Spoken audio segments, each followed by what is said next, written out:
मु मढ़ई साई नूतन प्राथमिक विद्यालय बणियापंकर सत्यहेम मिश्र मु एबे चतुर्थ श्रेणी विज्ञान विषय गोटे छुआ को जनइबा जाऊँगी। पिला माने सुप्रभात। आमे तो बहुत कथा जानी विज्ञान विषय रे। अच्छा मु प्रथमे तुमको एबे गोटे गप कहबी। तुमरे भलिया गोटे छोट छुआ से भी से चतुर्थ श्रेणी पढ़े किंतु भारी जितखोर। ता ना होची मुन्ना। सी सब बेले ता माँ को बाध्य करे, माँ मते भात आलू दियो, या छड़ा किछि भी दियो नहीं।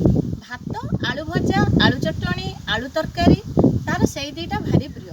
ता छड़ा से गुपचुप, आइसक्रीम, कुरकुरी एगुड़ाक खाइबा को भी बहुत भल पाए। एमती सी किछि दिन खाइला परे दिने राति रे हठात ता पेट खराब होला, झाड़ा भी हैला, असुस्थ हो पड़ा। ता पर दिन सकाळे ता बापा ताकू मेडिकल लेके गले।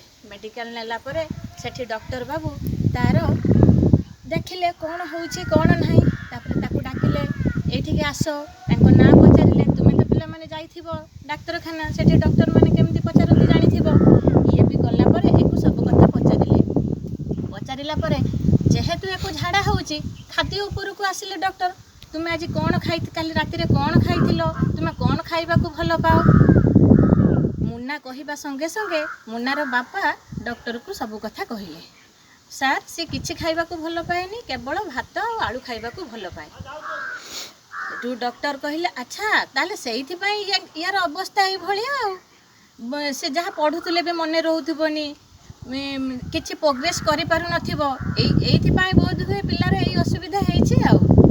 तापरे से मुन्ना को डाकिले, डाकिकी ताकू बुझेले बाबा सबु प्रकार खाद्य खाइबू, कहीं ना सबु प्रकार खाद्य रे किछि किछि खाद्य सार बा विटामिन अछि। आ सबु प्रकार खाद्य न खाइले आम देह असुस्थ हो जिवो, आमे रोगिना भी हो जिबा। पिला माने एठु जानिलो सबु प्रकार खाद्य आमे खाइबा।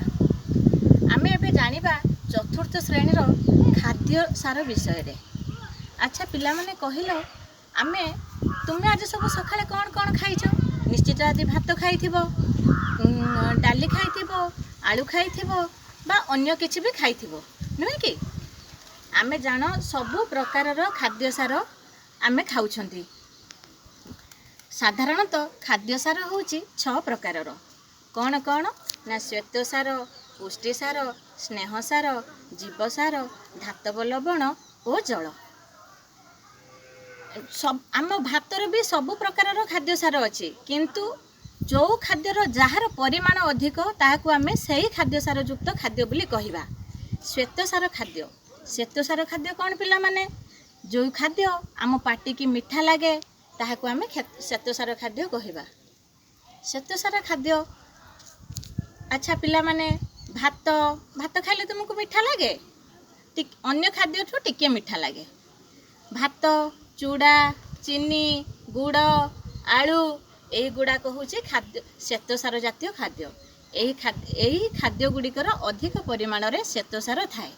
तेणुक आमे यहाँ श्वेत सार युक्त खाद्य खाइबा। आमे आज केवल जानिबा श्वेत सार खाद्य विषय रे। श्वेत सार कौन, श्वेत सार खाइले आमर कौन उपकार हबो, श्वेत सार न खाइले कौन हेबो, आमे केवल आज जानिबा श्वेत सार विषय रे। या परे आमे अन्य खाद्य सार विषय रे जानिबा। आमे तो एबे जानिगले श्वेत सार खाद्य कौ गुड़ाक कौन कौन। श्वेत सार खाद्य खाइले आम पाटी की मीठा लगे। अच्छा पिला माने श्वेत सार खाद्य आमको जदि आमे श्वेत सार खाद्य न खाइबा ताहले कौन हो जिबा ना, आमे श्वेत सार खाद्य आमको शक्ति जोगाए। आमे जदि श्वेत सार खाद्य न खाइकी केवल माछ, मांस, अंडा खाइबा ताहले आमको काम करिवार शक्ति जोगाइबो नाही, आमे कौनसी काम करि परिबा नाही। तेणुक श्वेत सार आवश्यकता अच्छी। श्वेत सार आमको कार्य करिबारे साहाय्य करे।